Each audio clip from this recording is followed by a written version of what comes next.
as we know, this week's Parsha is Vayalech. And it's basically Moshe's final thing that he's leaving. He's finishing his job. Moshe is known as the most humble of all men.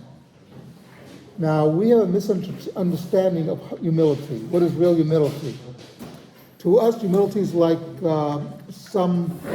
like you humble a bull, you humble an animal, so they don't do anything. They just do it exactly what you want them to do. Moshe was humble. It didn't mean that he didn't do what he had to do. He could face up to Paro, but he also understood it was not him, that he was just, as you will, the tool of Hashem. He was doing Hashem's bidding. Sort of related to, if any of you seen, say for instance, Saving Private Ryan, and you saw those soldiers going into D-Day to storm the beaches.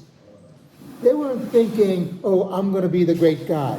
They said, I have a job to do, and if I don't do it, it won't get done.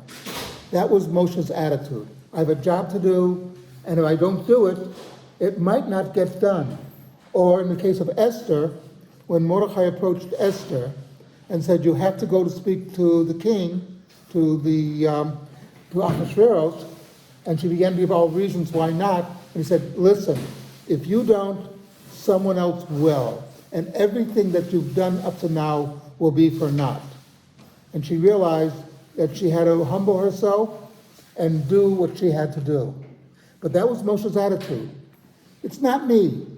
And by the way, very interesting note, if you look throughout the Torah, Moshe's the first one to take full responsibility for his actions.